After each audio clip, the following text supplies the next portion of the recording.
Welcome to the Las Vegasville podcast, brought to you by Jump Studios, where we cover topics related to everything happening around Sin City, including the social media scene, food, and a whole lot more, with some of the best, most popular accounts around the city, and talk about their success in Vegas and beyond. I'm your host, Philip Zhang, aka Las Vegas Phil. Check me out on IG or TikTok. On with the show.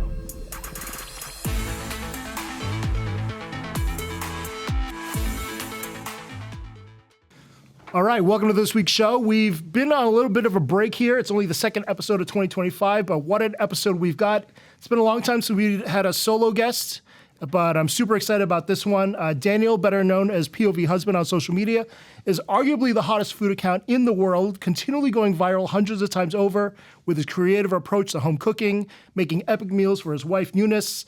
It is must-watch content that blends education, fun, humor, family life all into one, and he's parlayed that into a massive following in little over a year with 2.5 million followers on IG, 983K on Facebook, 922K on TikTok, 575K subs on YouTube, and that's all going to be higher by the time this episode comes out. We're stoked to have Daniel, POV Husband, in the studio today. Thank you. How you doing, man? Thank you. Doing good. Doing great. Thanks for having me. I love coming to Vegas. I'm kind of considering moving here. Me and my wife's been talking about that. So it's always nice to come out here and, eat great food, see you, and do fun things. Yeah. Awesome. When did your love for Vegas start? I grew up kind of getting really into gambling with me and my friends. So we weren't really into like partying or doing, a bunch of bad stuff like that. But one thing that we did was gamble. So what, like you're in high school, like throwing dice? Yeah, like when we turned 18, we went to Morongo, which was like a Indian reservation, 18 and over casino. So we would go there all the time. And then when I turned 21, I was going to like the local casinos and stuff. I was pretty much a gambler growing up. So Vegas was always something we always looked forward to. But now after I got married, I just, I don't really do it anymore. But it's like, hey, I want to come to Vegas, and that's when I get to kind of, enjoy myself a little bit. Very cool. And when you used to come, was it a guy's trip normally, or did you go solo and just DJing the whole time, or what were you doing? I don't think I've ever soloed because I have a lot of DJing friends around me, so it was easy, We go Vegas. It's one of those things, right? You just drive there randomly and then lose all your money, come back, So it was great. Cool. What are your favorite games when you normally play in the pit these days? It used to be poker. Because I grew up, I kind of was considering dropping out and playing poker professionally. We all go through that, Same. Right? But, we have our, issues, right? You just can't, it's hard to do it. It's not really about how good you are. It's about just handling your own emotions and things like that. So I learned I can't do it. But poker was my favorite game. But I think later after I got married and got older, it just takes too much time. Poker just takes too much time. Everyone's sitting there all serious. I'm like, I don't really like this anymore. So now my game is like baccarat, something kind of quick. So I get the fast hits right away. So I think baccarat's my favorite game. Not much of a house edge. Yeah, you're right. Which is good. Yeah. But yeah, I kind of felt that way too when my foray into trying to become a professional poker player. I'd look around the table and be like, I don't want to hang out with any of these people here. Like, I'm going to spend hours with them. Like, yeah, it didn't make any sense. Right. And that was one thing for sure. A lot of people DM me after I posted stories and after our posts that we collabed on together. Like, how the hell am I hanging out with POV Husband? and how did this even happen?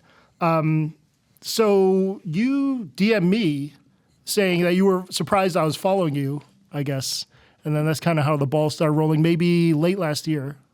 Yeah, I was following you for a while. I have a separate account, like my own personal private account that I use to kind of lurk around the social media and follow people. And you're one of the accounts I followed for a while, just because I love Vegas. I love food in Vegas. So, and when I saw that you were following me, I was like, oh, like I would love to maybe meet up with him and, do something. And I guess that was the one time I was like, it's nice to kind of be like an influencer, You get to kind of do that. And I DM'd you, you responded. We're like, oh, great. So that's kind of how it happened. Yeah, we had a lot of ideas on how that day was going to go. It turned out super fun. Yeah. And we hit up a lot of fun places, and Eunice and your kid was there too, and that was awesome.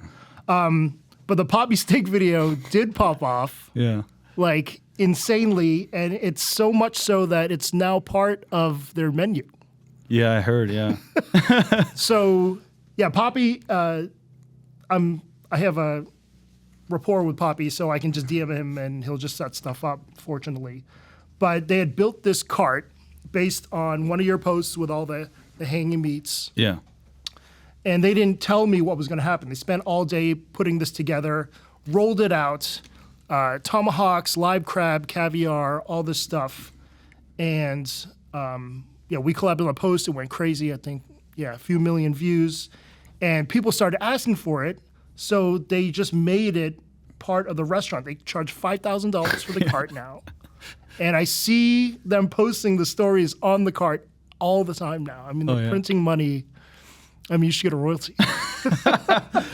I mean, to me, like that day, I mean, if you know, like when Poppy Steak was kind of going viral for the thing, and I think you made a post and it went viral. So you kind of made them go viral in the beginning. And a lot of people were like, oh, it's such a waste of money. You know, everyone's saying that. And I just kind of had a, idea like, oh, okay, like that $1,000 for just a tomahawk. And then, so when you're like, oh, Poppy Steak wants to do something, I was like, okay, cool, let's try. And then when I went there, actually, I had a really great time. And that's when I realized, oh, it's not really about the food. And the food was actually really good, which I was surprised. The seafood was like the freshest I've ever had in a restaurant. The steak was amazing because it's Australian Wagyu. So I was like, this food is amazing, but it's more than the food. It's just like, oh, the experience. You spend a lot of money, but you have this experience you'll remember forever. And people love food experiences too. So I walked away that day just feeling like, oh, that was a really good moment. And I think I'll do it again later, Oh, hell yeah. If we have friends over, just drop like, I don't know, I think it comes out to over 1,000 a person to just have a great time. So I was like, I will do that again, Agreed. Someone's birthday or something like that, yeah. And then you kind of incorporate that into one video. You have the DJ. Yeah. So the story was Eunice was able to come, but she didn't want to because, there's music and the baby was just not a good idea. So she actually, she offered to stay home and she's very supportive. So, I felt a little bad because I was eating like all the nice stuff and I was like, it'll be nice to go home and do this for her at home and then make it a video. So it turned out great. Oh, it was phenomenal. Yeah, it was fun. It was phenomenal. Yeah. And then also on top of that, we did go to Shang Artisan Noodle. They're still getting followers from your post. Oh, yeah? Okay. Yeah, for sure. And then we went to Sayalita's as well. And then they were super grateful as well. I think they got a ton of people that came in. Before we got here, you were talking about how one story post on your favorite intestine restaurant popped off just from the story, like months later. Yeah. So I go to this intestine Korean barbecue spot near my house, which every time I go there, it's kind of, I don't want to say like not busy, but it's just quiet. But it's great. So I go there all the time. And one time I was there with friends and I posted a story like, oh, I'm at the old intestine spot. And then nothing happened. And then a month later I go there and it was like packed. And I was like, oh, it's really packed. And then the lady comes up to me and she goes, oh, thank you so much for last time you posted a story and it got busy. And I was like, what? Like, first, like, how does she know me? Because I never introduced myself to her. So I was like, that's very interesting. And I thought, oh, I got to be a little more careful, posting stories. Like, people actually really watch, So one thing is like, as a restaurant owner myself, I don't, it's hard because something goes viral and you get a bunch of people and it gets very stressful for the workers and everything. And you might need to hire more. And then like, if your food's not that great, like the people are just going to leave, you're going to go back to being slow again. So, and then now you have to kind of cut people's hours or fire people. It just becomes more problem than good in some situations. Interesting. So that's why I want to kind of personally, I just kind of avoid posting stories where I go eat and stuff for that reason.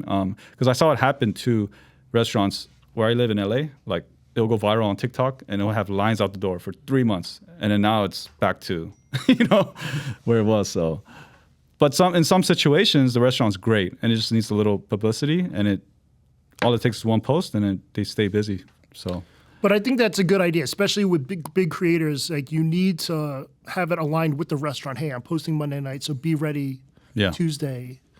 But a lot of times there's no communication there at all. It's just, Jack Steiner comes in, posts it, goes crazy. And they don't know that Wednesday is going to be insane. Oh, I see what you're saying. When they just come and do it and all of a sudden they're like, why is it so busy? Yeah. Right. So it does become very stressful, I think. Understand. If you're a restaurant owner. It's great, but at the same time, it's like everyone's complaining at you and and how much money can you really make for it being a little busier? Maybe an extra 3,000-4,000 a month. But you have to worry about hiring more people, and I don't know. Personally, I wouldn't really want it, but other restaurant owners would pay for that. So I think it really depends on, what you're looking for. Yeah. So let's talk about that restaurant ownership. That's kind of your foray into food in general, right? Yeah. How did that even start with you? So I was in finance. I was a banker. So me and my partner were working at a bank, different banks, and we're like, we got to get out of this 9 to 5. It's just like you work so much, but it doesn't matter, because the more work you do, the more work you get, kind of thing. So we kind of knew we had to exit, but we had no idea what we were going to do. And how old were you at that time? I was like 29. Okay. Yeah. So the idea is, let's buy a business that generates, let's put a down payment, get an SBA loan, and then the cash flow will pay for the loan and we'll collect whatever's after. So we're looking for a business that was like cash flowing pretty well, very stable. So one of the businesses, we looked at all different kinds of businesses, but one of the businesses that stuck to us was like your old breakfast burrito, chili cheese fry, like burger stand. And people would always go to it. The Yelp reviews would be 2.4, but they're busy, right? They have 30 reviews, but they've been there for 40 years. So that's exactly what we're targeting. And we were right. Like, they were cash cows, and a lot of people were retiring from that kind of business. So we got our first burger shop. We're doing okay, and then we kind of got our second one, and then we got 3. So it was great. But later on, what we noticed is with the whole COVID and inflation, it got really difficult. And restaurants in general are very hard. It doesn't matter if it's, the breakfast burrito kind. It doesn't matter. Like, restaurants is hard because you're managing a lot of people. And if you're not really like that type of person, it's gonna get at you. So I got really burnt out. My partner was like, throwing the white flag. So we pretty much sold all of it. We still have one, but like, I'm not active in it anymore. So, yeah. So burnt out, meaning you basically just inherited a job that you didn't want, Right. working in the restaurant Yeah. all the time. Yeah. Okay. Interesting. But it's like any other small business. If you have a small business, things always blow up left and right. And if you have 3 of them, it's even worse. So, lawsuits, stuff like that happens, equipment breaking, employee gets injured, and you're like going on vacation and your main cook quits, and, you have to close for a week because employees don't want to work during COVID, so a lot of things happen. And I think we realized we have to move on to something else. Yeah. Wow. Yeah. Okay.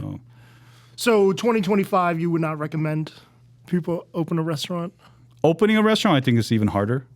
Yeah, because it's super hard. It's better to buy an existing restaurant that's doing pretty well, and then kind of be like, oh, I like this concept. Let me go in and try to, make it a little better. I think that's a much safer route. Yep. But if you're opening a restaurant, it's very risky. It's crazy how many still open here all the time, and Yeah. I feel like Vegas is like the Olympics of restaurants, and such a tough hill to climb, because what are you going to do after the first year? You still got to keep going. It just never ends. So yeah, and this is going to sound kind of messed up, but the reason why a lot of people want to open restaurants is because they don't really have other choices. They're not super educated, let's just say, I don't know, and now it's like, oh, I'm going to open a restaurant. But so many people do that, it just becomes way too saturated, and it's tough. Yeah. Interesting. And then your foray into social media. So when did the first post go live on POV Husband around?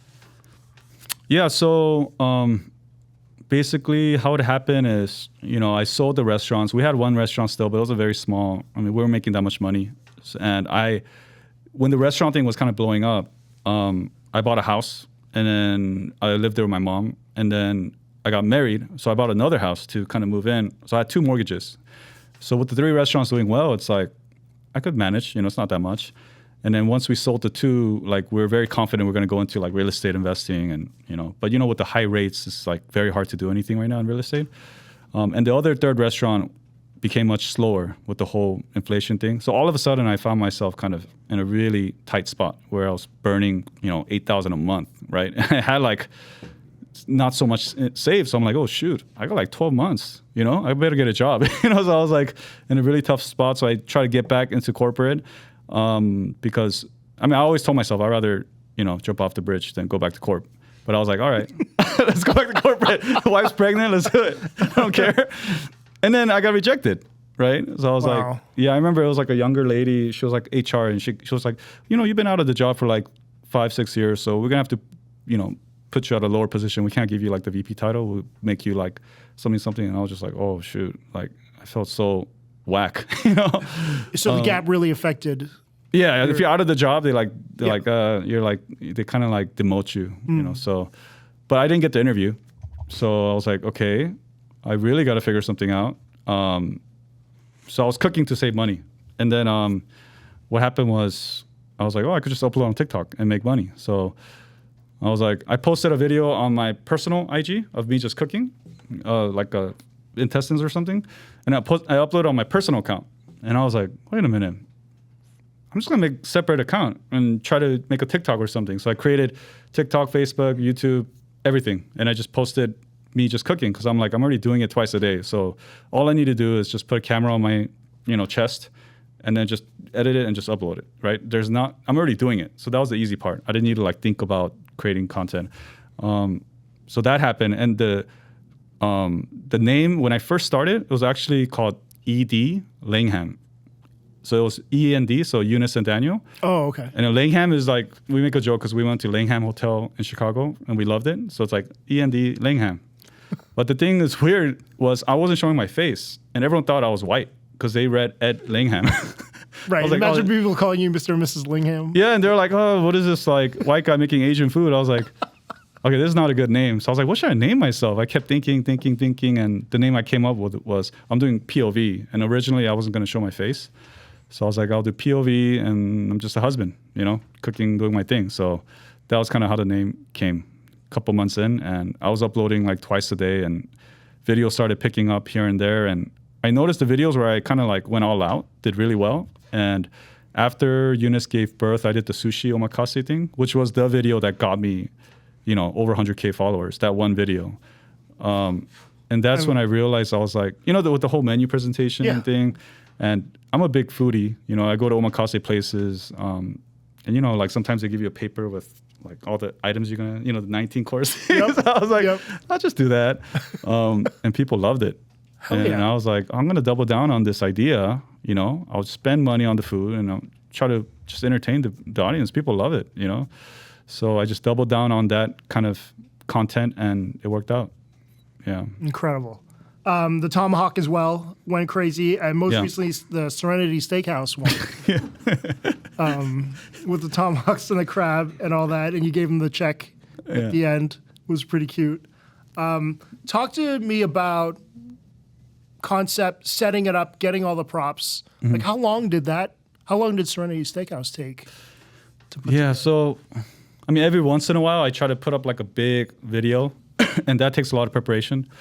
So like the ice bins, I saw, when you go to the restaurants, they have the ice display.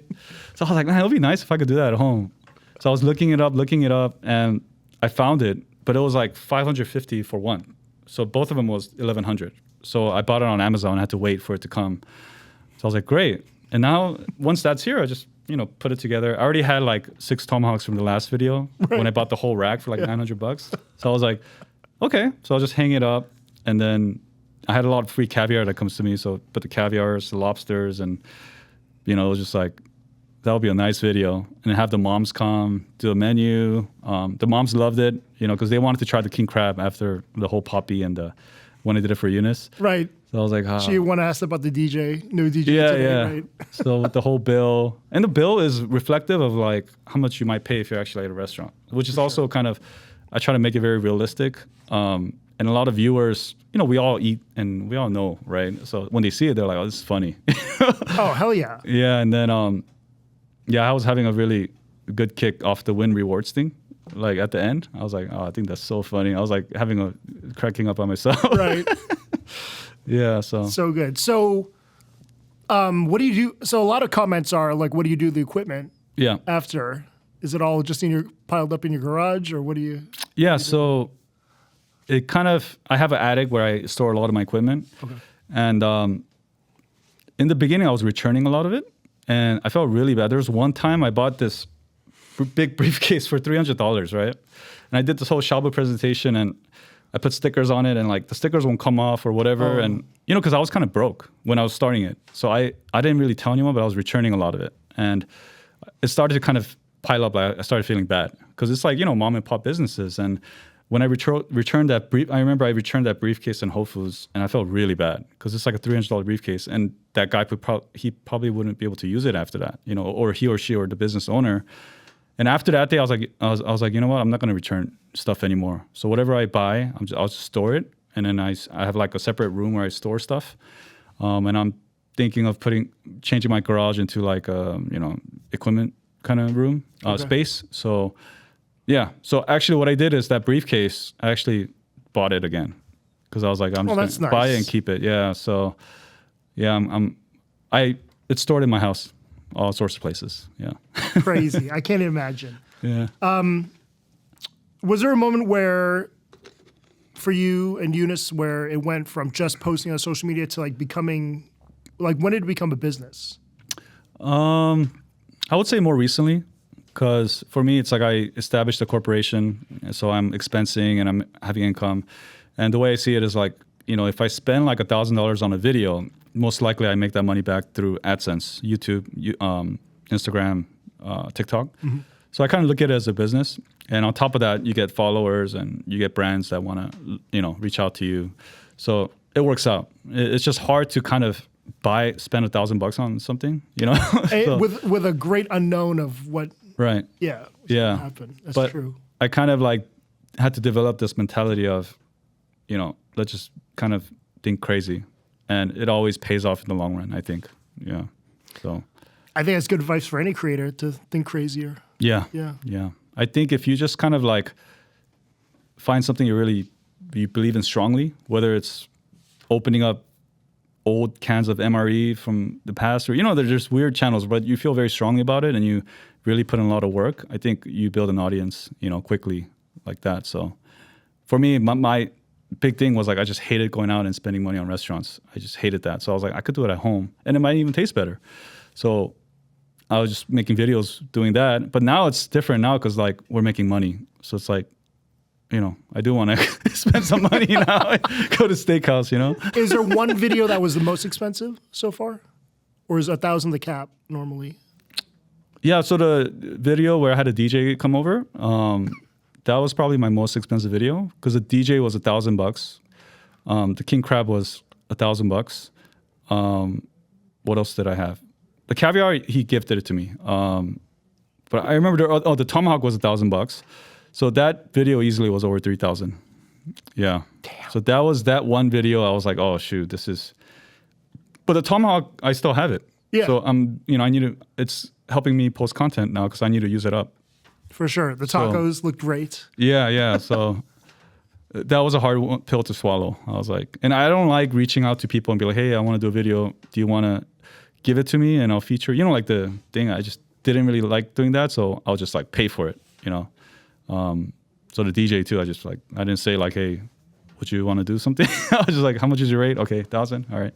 But did he know who you were initially when he walked in, or did he know what he's walking into? You know what? When I reached out to him, I told him because I'm going to film. Okay. So I was like, hey, but you're also going to be in a video. And I have, I'm transparent with him. I have this channel. You're going to come out. Are you okay with that? And then I'll pay your full rate. I'm not asking for anything. Even with the king crab, I was just like, hey, the king crab actually, he was very nice. And then later he asked me, he's like, oh, what are you going to do? What are you going to do? And then I was like, oh, I actually have this channel. And then I showed him. He's like, oh, like I was actually thinking about reaching out to you because I want to collab and stuff. I was like, oh, okay. So he was a big fan already. So yeah, that was cool. But there is something to be said about that, like the freebie versus just paying and not having to worry about this tag and that tag and mentioning anything. And I get that for sure. Oh, yeah. I'm sure you know how it is as a content creator with a lot of people want to be tagged and featured, and it's a weird game to play, Totally. Yeah, we were on our way here. One of my friends is asking if I want to shoot guns, and I'm like, no. Yeah. Yeah. But yeah. But I rarely reflect on the social media journey because it's so day to day now, and this is just how it is. But I mean, for you, you've attained such a level that any of us could ever dream of. And I mean, would people recognize you daily, the brand deals, like, how does this all feel to you now in early 2025? That's a good question, and I don't really like have an answer, but for me, it's still weird how people treat us like celebrities sometimes. It's very weird. I mean, because me and Eunice, we're very introverted. We like to keep to ourselves. So we go out to grocery run and stuff, and people want to take pictures. I was like, what? Why would you want to take pictures? Like, I'm not like an athlete, you know? I just like post videos. Because for me, it's like I was trying to make money. I'm not trying to be a celebrity, you know? Yeah. I'm trying to make TikTok videos, but I found like, oh, I do have a good sense of humor that I think a lot of people like, the dry sense of humor, things like that. So I was like, oh, great. But yeah, the whole like, we're big, it's just kind of hard to process right now because I just don't think of myself that way. But at the same time, it's like, you know, you have to understand, like, it is what it is. And, you know, sometimes you don't get the privacy you want, but it's like, hey, but at the same time, like, this is a job we signed up for, you know? So the money too, you know, like sometimes there's months you get a lot of money because brand deals come in and you're just like, oh, the heck, right? And then, but still, day to day, there's fights, you know, stress, stuff keep happening. And sometimes I'll tell Eunice, I was like, we have a good life. Why are we fighting? Why are you mad? You know, but it's a lot more than just that. You know, there's a lot of, you know, marriage stuff that I still need to be very mindful of, and you know, so. Oh yeah, there's a lot of levels to it that a lot of people would never understand. Yeah. I think. Yeah. Between you and the family and business and all that. Yeah. What's it been like dealing with brand deals, sponsorships on such a level? Because I know, you know, if corporate doesn't like it, maybe you have to reshoot it or redo things, like, and that's a pain in the ass. Yeah, it's been getting used to. In the beginning, I was very, very. My wife calls me Darren, which is a male version of Karen, because I would just like blow up on them. I was like, "Why do you guys want me to revise it?" Like, and I would be like, "Hey, if I revise this, the engagement might go down," and like I would just go back and forth over nothing. You know, you just revise it and done, right? But I'll take it so personally, and I even had one time I threatened to go after, like, there was a company that I did my first brand deal, right? And then I don't know what it was. They asked for multiple revisions. They wanted revisions on stories. And then basically it turned really ugly. And I had a manager at the time too. And basically what happened was I kind of threatened them. I was like, you know what? Let's see what the audience thinks. We'll explain exactly what happened from A to Z, and let's see what happens. And I was like, I'm not even supposed to make money off this page, you know? Let's go for it, you know? I was like, what was that word when you kind of kill your own brand? Like, I mean, just blow up the sabotage. Yeah, I was like, I was willing to sabotage my page to prove a point, kind of thing. All over like nothing, you know? And my manager at the time, he was like, hey, dude, like, we got to part ways, you know? I can't have this happening, blah, blah, blah. Oh. Yeah, and I was like, okay, cool. Like, if that's what it is, you know? I know I was at fault, you know? I was overreacting, but I'm just like, hey, if he can't, like, if he's that quick to drop me, you know, I was like, I don't know, maybe I shouldn't get a manager. So I was kind of running solo and doing all my brand deals, which was very stressful because I would get into fights with them all the time, until I found my manager now. And we kind of have common upbringing and stuff. And I remember I was talking on the phone with him, and we're on the phone for like 3 hours just talking about random crap, you know. And then I called him and I was like, hey, you want to manage me? Like, and then now we have a great relationship. So when brand deals come, he manages all that, and I'm more aware of, hey, I got to make money, you know. So it's been great. That's awesome. Yeah. So your current manager has a roster of creators that. He has a small roster. Okay. I think he's very focused on just like who he's managing, and he wants to invest in them, versus like other big agencies that might have a lot and have employees under them kind of manage them. But I've talked to all the biggest food creator talent agencies, right? I'm not going to say like the names, but they've reached out to me multiple times. They're like, hey, let's get dinner. I'll bring this celebrity out. I was like, I don't care. I have people. I talked to another super big agency, and the owner, you know, she was like, he or she was like, oh, you know, who do you want? You want Will Smith? We'll have Will Smith at your house. I was like, I don't know. What the heck? I was like, I don't know, man. Like, I don't like this whole Hollywood crap, you know. Not to talk bad about it, but Yeah, you know, but it's like, what's Will Smith gonna change your mind on what you're gonna do? Like, Or I mean, I don't even know why would Will Smith even want to see me. I was like weird stuff, man. I was like, big fan of this is Korean food. weird. Yeah, I love Will Smith. You know, Yeah, I was just watching his movies actually earlier today, but I'm just saying this whole like thing. Yeah, and then that's a weird they're thing. like, let's go have dinner. You know, I don't want to say his name, but he's like one of the biggest food creators. Like, I'll bring him out to dinner. I was like, oh, I don't know, man. Like, I just want to stay low key, you know? Yeah, so it's been interesting. I'm sure a lot of other big home cook accounts have wanted to collab with you, but obviously it's not your style to like be next to them. Oh, we're gonna make cookies today. Or, Yeah. you know.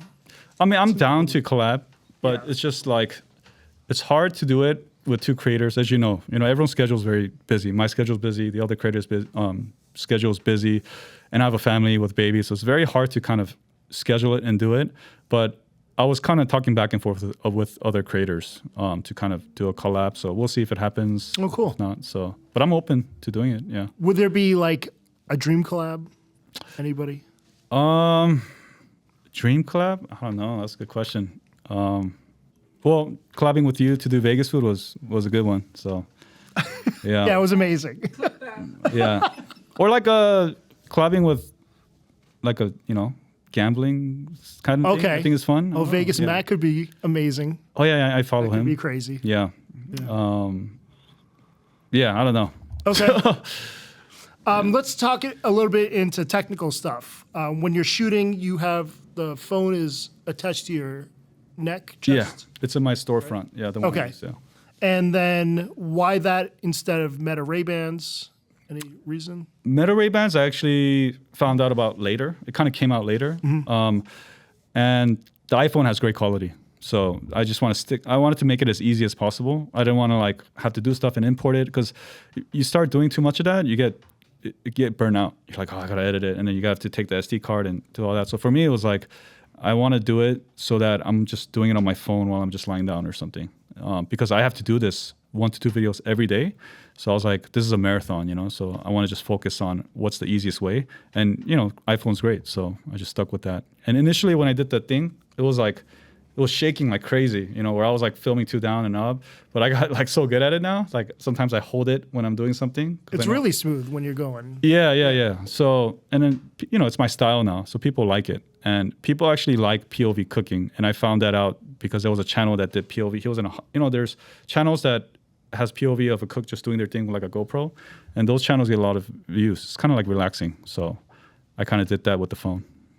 And then the shots of you, Eunice is just going around shooting you with those. Yeah, she's helping me, or I have a little light stand that I put my phone up. So, you know, she helps me a lot. Okay. With getting the footages. That's cool.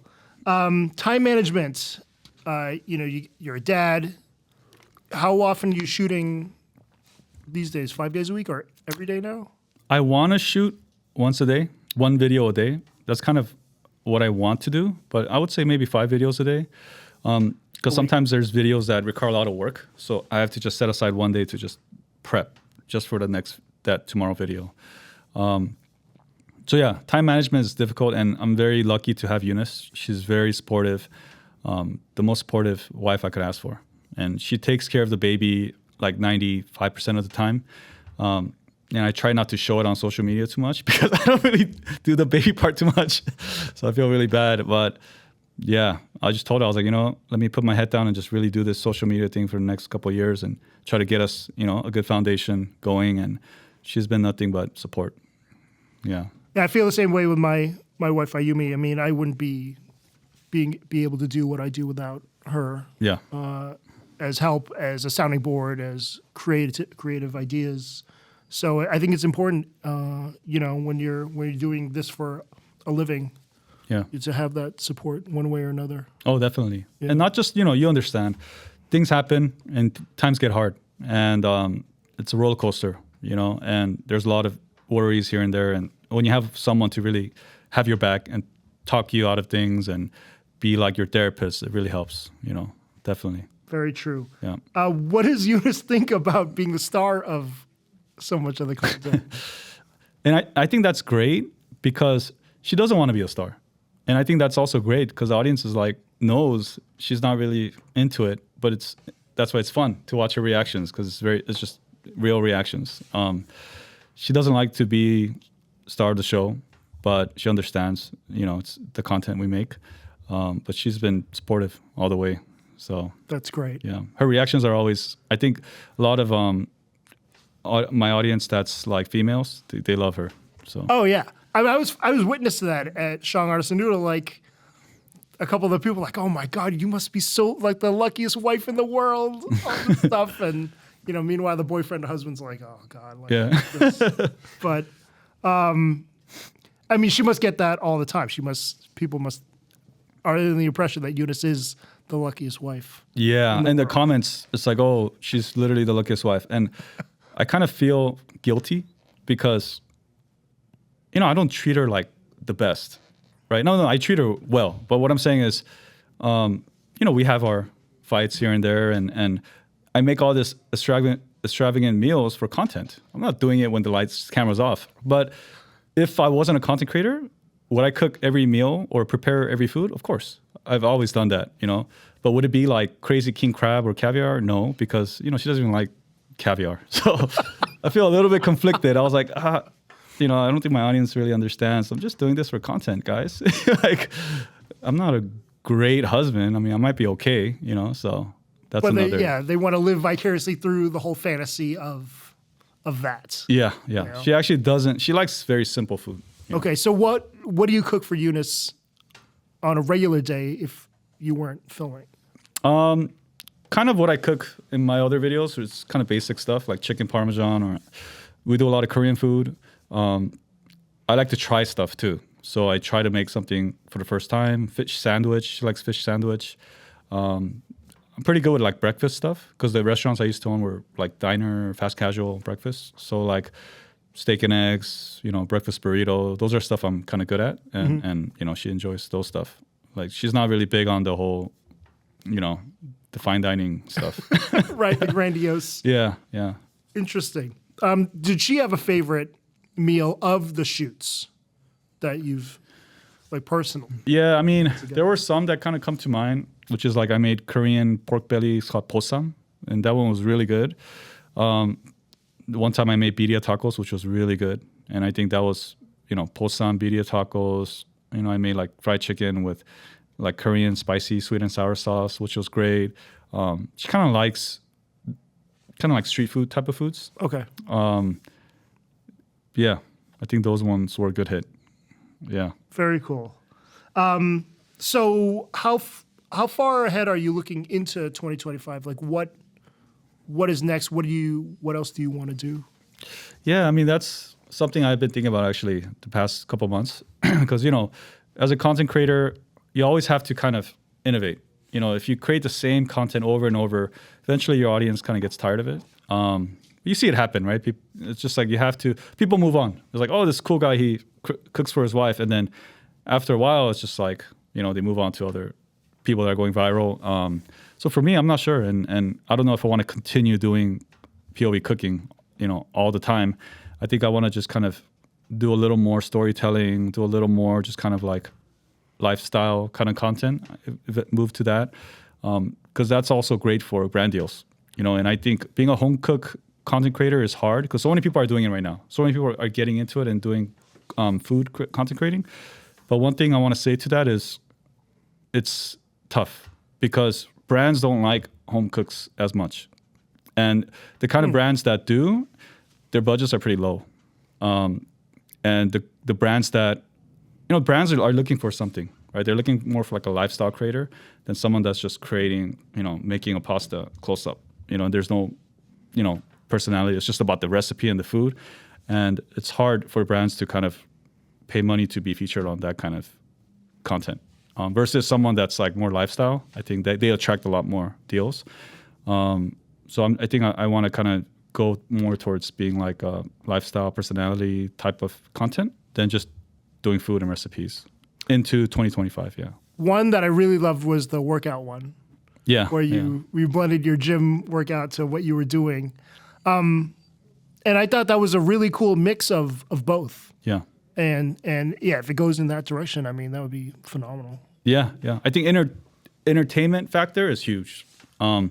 People love it, brands love it, so it's just hard to always think of new content that's going to be funny. It's just very difficult. Like cooking is easy. I could always cook something and record it, but to come up with like a funny, entertaining content, 3-4 times a week is very challenging. So yeah. And then how does that thought process work? Are you just typing things up on a notepad and then just seeing what works, bounce it off of Eunice? What do you do? Yeah, so I type it on my notes or reminders app on my phone. I bounce it off Eunice. I jot it down. I kind of have a list of the videos I want to kind of work on.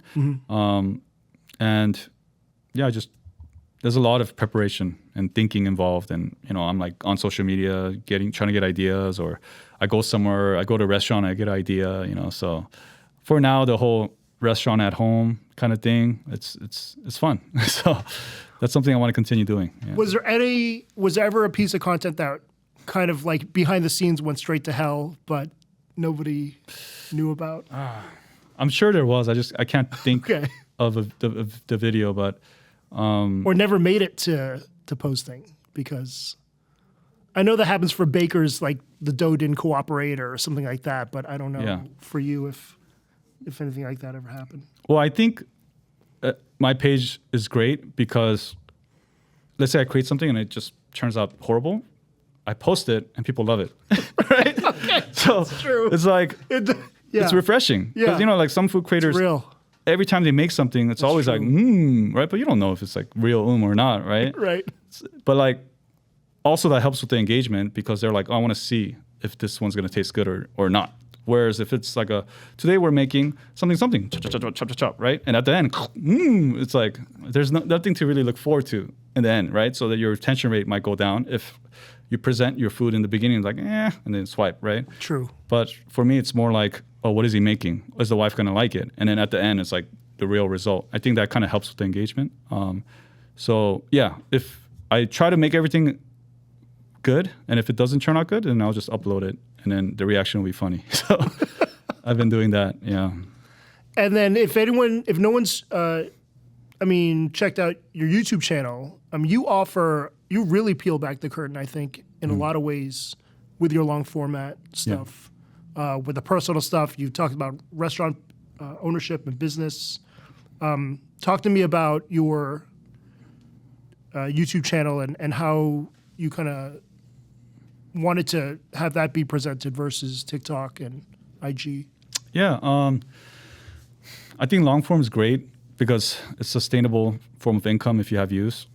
I do think short form is kind of where it's at because short form payment is continuing to kind of go up slightly. TikTok doesn't pay what it used to before, but Instagram's starting to pay now. YouTube Shorts are paying pretty well, right? The CPM's not too horrible if you get a lot of views. And I think shorts are going to really do well in the next couple of years. So I want to continue investing in shorts. But also long form is something I just like to do on the side. And like you said, like I think one thing I'm kind of not passionate about, but something I like to do is just like, I like to just like see things for what it is and just kind of like, tell things like how it really is. And like you said, peel back the curtain, and I like it. And I think the audience appreciates it. So if there's something I could talk about and kind of be transparent about, I think I'm going to continue doing that. Yeah, it's awesome. I mean, if you're a fan of IG and TikTok, you should definitely subscribe to their channel. I know a lot of people do, over 500K. But, there's a lot of great stuff in there that you provide. I think not just with the family, but just as a creator as well. Yeah. I've learned a lot through a lot of that stuff too. So thanks for doing that. A lot of people don't. So I think it's really cool. Do you worry about oversharing at this point? Kind of. Yeah, like I'm not going to... Has it ever gotten weird with someone you met? No. No. Okay. So far, good. I think so far oversharing has worked well. Because I think especially in today's age with social media, with a lot of, not fake stuff, but there's a lot of stuff, right? Smoke and mirrors. It's a lot of smoke and mirrors. So if someone goes out there and just becomes super transparent and not fake, I think people like it. That's like the advantage right now. But I think maybe later on, everyone's going to try to become super transparent. That's going to be a thing maybe later on. But right now, that's working really well. the way I see it. Yeah, Heck yeah. I mean, trustworthy, honesty, the realness. it goes a long way in right now. For social sure. media. Yeah, For sure. When you are consuming content yourself, what do you like to watch? food. I like watching food. I have some gambling channels that I follow. It's entertaining. Gambling, food. I'm not sure. Okay. Yeah. Anyone in particular? Any account that? Well, there's a guy called Mark Loves Casinos, and he just plays slots. I thought it was so funny. Yeah. And I think he's like in Indiana or something, but Slot influencing is a crazy thing. yeah. Because slots you lose. Yeah. Like, you can't win. Because, the house edge is too big. You just can't win. It's impossible. So, he's just going there burning money. And I was like, this is so funny. And he's just super transparent. Like, I'm just a DJ, I love pages like that. Right. Yeah. I end up watching a lot of gambling content on YouTube. Yeah. As well. Yeah. And like the guy you mentioned, I forget his name. Vegas Matt. Yeah. I follow him too. I mean, he bets Gretzky, big. I like a lot because he seems like the loser that just Yeah. loses hundreds of thousands. And that's one thing I like about gambling and DJs is we're honest. At least we're honest, Right. Like, and I love that kind of camaraderie, I guess you could say. It's just like, hey, everyone just getting together. We have the same sickness and disease. We're honest about it. There's no fluff, right? And it's fun. true. It's kind of fun to watch. Yeah. That's true. Interesting. Yeah. Ideal like brand sponsorships. I mean, would it still be food? Do you want to do like more like cookware, hardware? Like, I don't know. What would you like to get into? Travel? I think for me, it's like whatever brand could pay me well, you know. But it is nice when there's a brand you actually like and you kind of use, and then they want to collab with you and they pay well. That's like a win-win. I'm like, I would love to do a video. Like I did a video for King's Hawaiian and I loved it because I love those King's videos Hawaiian. came out great. And then the people there were actually very nice. So I love it when there's that kind of collaboration. But there's times where there's a brand where it's like, I don't really know their product too well, or I wouldn't really buy their product and they're very demanding. So it gets a little bit stressful. Like, I don't really want to do this. But at the same time, it's like, I got to make money, So yeah, that's the kind of challenges that come with it. But And then now, does your manager kind of weed through that and then just say, hey, this is a good thing? Or are you guys continually just talking about yeah. push and pull? So in the beginning, I told my manager, I was like, hey, I don't care if I hate the product. I need the freaking money, right? I'll do freaking anything. Like, whatever, right? Like, I'm sorry, but this is why I started the channel. Yeah. So in the beginning, I was like, just give me everything, right? $1,000, $2,000, I'll do it. But as I grew, it was more like, I'm not sure if I want to do that. And there was like companies where I was just like, this is it's too off. It was just like some weird company and they're going to pay me a good amount, but I was just like, I don't know, So now I'm a little bit more just picky with, I don't want to just do anything, So I guess that's a good problem to have. And I've been just kind of like having the discussion with my manager. He's like, hey, this landed on our table. Do you want to really do this? And he's been very supportive. He knows the brand, so he's just like, I don't know if you should do that. I was like, yeah, I agree. And then we kind of moved to other brands. Yeah. Right. The consciousness of thinking like, how will this look to your audience? Right. And that's tough too.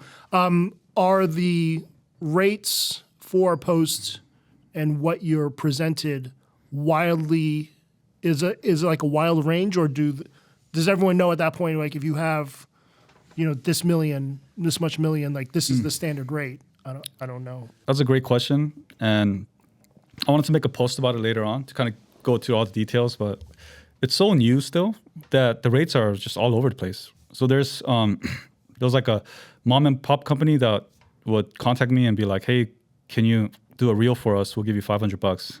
And I just won't reply, Right.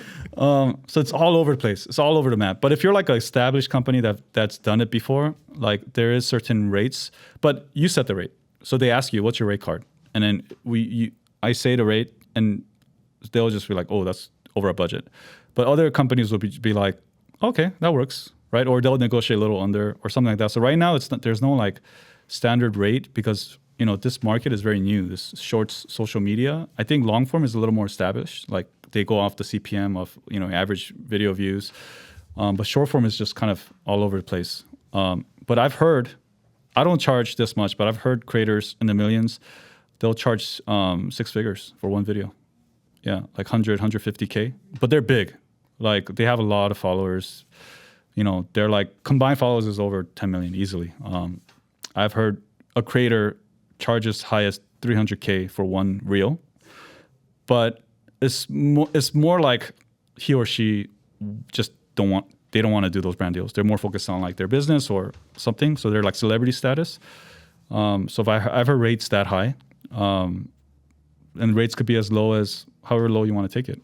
You know. True. So yeah, it's all over the map. Yeah. That's interesting. Would you prefer the agency just email you, say this is the rate, and then you can just say yes, no, or I'll do it for this, than just doing the whole like, give me a media kit. Yeah. Like and. So what they do is they ask for like your demographics and analytics. Right. And then your rate card. What is your rate for reel, story, packaging? That's kind of the discussion, and it's all negotiation from there. But I've had a brand reach out to me and they go, hey, I'm going to be really transparent here.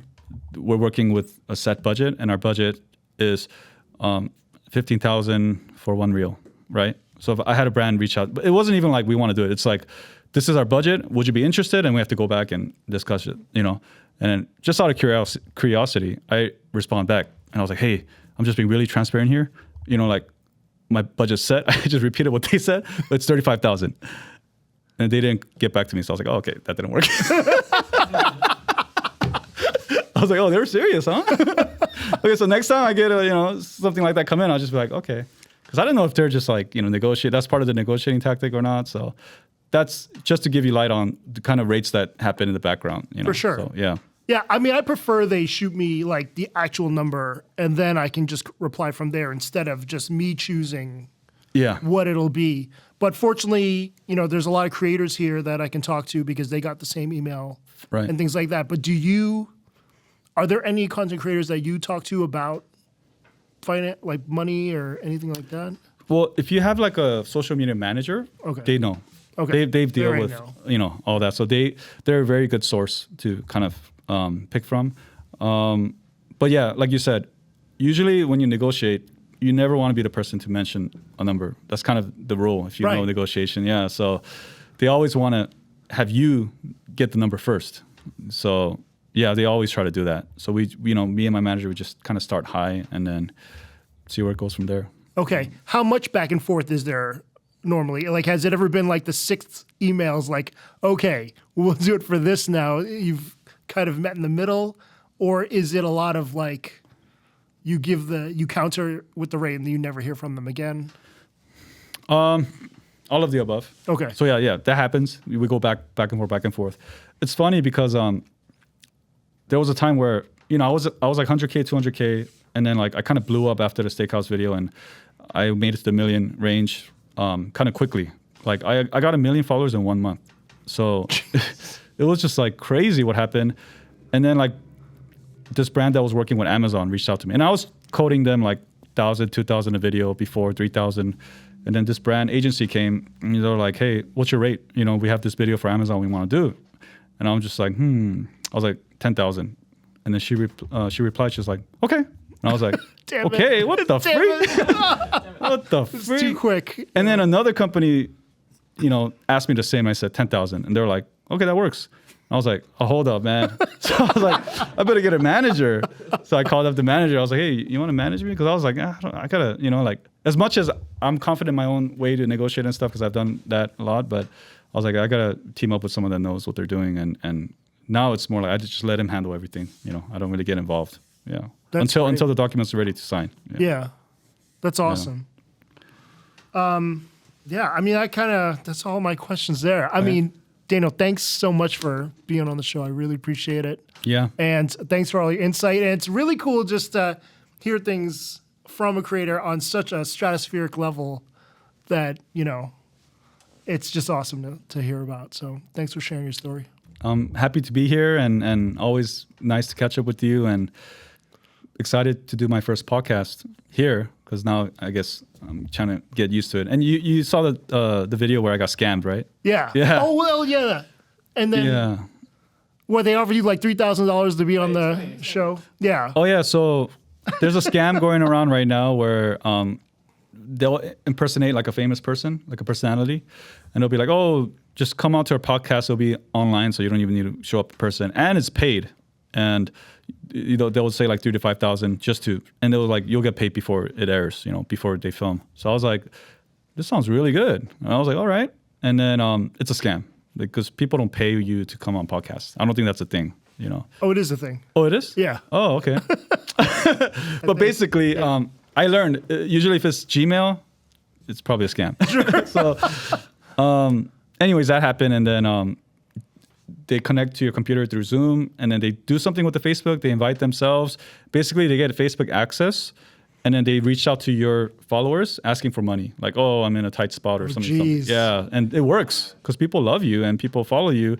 So they DM all your followers and be like, hey, can you help me out? And something, right? Or it's like, oh, I'm going to send you something. Just pay. All you need to do is pay for shipping, and then, it works. That's where they're doing it. So. And you got locked out of your account, right? Something happened, and eventually I got locked out. When I found out I got scammed, I was trying to delete the user or something, and I got locked out. I don't have access to it anymore, and I contacted Meta, and it's great because a lot of people that worked at Meta reached out to me when I posted a story. They're like, hey, I work at Meta, I could help you. Oh. And I was like, great, and I feel a little bit bad for other people that, Yeah. didn't have that favorable treatment. Because there's people that got hacked and they're locked out for like months. Or forever. Yeah. The team at Meta really, helped me. That's amazing. And yeah, I got my account back. Yeah. So, don't click on anything. Yeah. Right? Don't give access. Like, there's so many agencies that want you to link up with all your social media on there, but who knows what's even happening with those places. It's so crazy. But yeah, and it helped to get verified, right? I guess when it before I didn't, because for some reason I just didn't want that blue tick, and I didn't want to pay. But I didn't know the getting verified, you get this whole, security access too. So I was like, oh, that makes sense. So I was like, okay, it makes a lot of sense. So I applied for it. Yeah, I just paid. I just started paying recently. Oh, you did? Yeah. No, you have to. Yeah. I woke up to 30 emails of people trying to log onto my accounts. Really? Yeah. And then I freaked out. So I started paying the $12 last month. Yeah, nice. Yeah. No, you need to, because when I got hacked, there's no way to reach customer service, Facebook customer service. It just doesn't exist. So I was like, all right, so I guess I have to pay. So Right. Yeah. It's a small investment for all the work that you did. Yeah. So Right. That's awesome. I'm glad that worked out because I definitely know people that never got their accounts back. Yeah. It's scary. So crazy. It's definitely scary. Yeah. All right. But we're off to Kame. So, Dano, thanks for being on. See you guys when I see you. Yeah. Thanks for having me here, and to the team at Jump Force. To the team at Jump Force. It's great. It was great, and thanks for the team, and that was a great interview. Yeah. Thank you, man.